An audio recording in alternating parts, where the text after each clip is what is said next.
तुमने नोटिस किया कि एक टाइम था जब हम 30-40 मिनट तक एक जगह बैठकर पढ़ सकते थे, पूरी मूवी देख लेते थे बिना फोन चेक किए, एक थॉट को लेकर बैठ सकते थे, सोच सकते थे। पर आज 10 सेकंड की रील भी बोरिंग लगती है और इसे हम कहते हैं कि हमारा अटेंशन स्पैन कम हो गया है। साइकोलॉजी कहती है ये सिर्फ अटेंशन प्रॉब्लम नहीं है, दिस इज समथिंग डीपर। इसे कहते हैं ब्रेन रॉट। ब्रेन रॉट कोई मेडिकल डायग्नोसिस प्रॉब्लम नहीं है, ये एक बिहेवियरल पैटर्न है जो साइकोलॉजिस्ट और न्यूरोसाइंटिस्ट बहुत गहराई से ऑब्जर्व कर रहे हैं। ब्रेन रॉट का मतलब तुम्हारा दिमाग कांस्टेंट स्टिमुलेशन के एडिक्ट हो जाता है। Short videos, reels, content, TikTok, हर 3 से 5 सेकंड में न्यू साउंड, न्यू विजुअल्स और new emotions. Result, brain deep thinking नहीं कर पाता, यानी तुम कंज्यूम तो कर रहे हो पर प्रोसेस नहीं कर रहे, और बिना प्रोसेसिंग की नॉलेज सिर्फ नॉइस बन के रह जाती है। शॉर्ट कंटेंट का सबसे बड़ा वेपन है डोपामिन स्पाइक। तुम्हें हर स्क्रॉलिंग में फील होता है कि नेक्स्ट में कुछ अच्छा मिलेगा, और ये सेम एडिक्शन होता है जो गैम्बलिंग एडिक्शन में पाया जाता है, यानी हर बार अनप्रेडिक्टेबल रिवॉर्ड की चाहत। प्रॉब्लम ये नहीं कि डोपामिन आ रहा है, प्रॉब्लम ये है कि डोपामिन बिना किसी मेहनत के बहुत फास्ट और बहुत ज्यादा आ रहा है। इससे होता क्या है?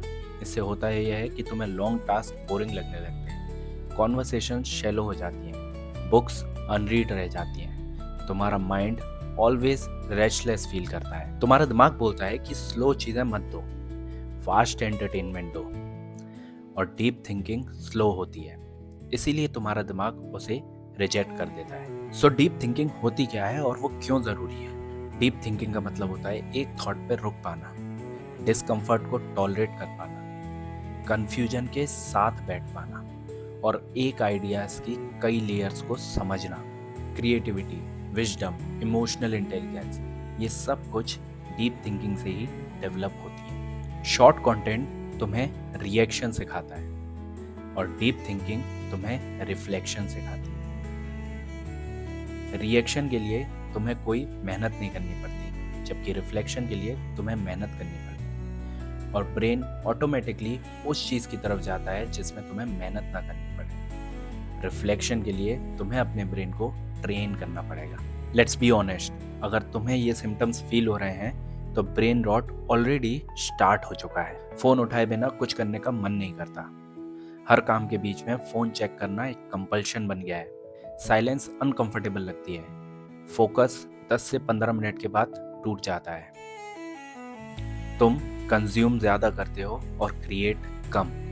नॉलेज तो है लेकिन क्लैरिटी नहीं है। ये लेजीनेस नहीं है, ये न्यूरल कंडीशनिंग है। सबसे इंपॉर्टेंट बात, शॉर्ट कंटेंट विलन नहीं है, उसका एक्सेस और अनकॉन्शियस यूज वो विलन है। तुम रील्स देख सकते हो, पर अगर तुम्हारा दिमाग सिर्फ वही कर पा रहा है तो कंट्रोल तुम्हारे हाथ में नहीं है। इसका सॉल्यूशन डिटॉक्स नहीं है, इसका सॉल्यूशन है ब्रेन को रीट्रेन करना।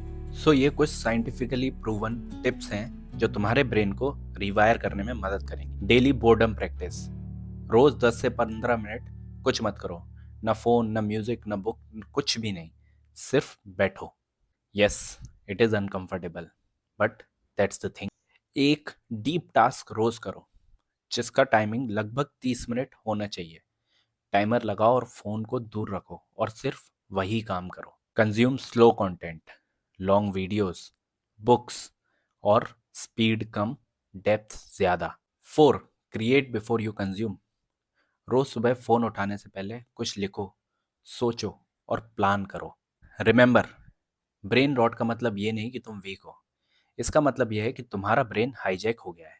एंड गुड न्यूज़, तुम्हारा ब्रेन रिवायर किया जा सकता है। क्वेश्चन सिर्फ एक है कि क्या तुम सिर्फ एंटरटेन होना चाहते हो या तुम अपनी थिंकिंग पावर वापस पाना चाहते हो, because deep thinking he deep life बनती है। तो अगर ये वीडियो हेल्पफुल लगा तो इसे सेव करो और शेयर करो, और यहाँ तक अगर तुमने ये वीडियो देख लिया है तो तुम ऑलरेडी रिवायरिंग की तरफ बढ़ चुके हो। एंड रिमेंबर मेरे दोस्त, ये लड़ाई है टू बी मिस्टीक।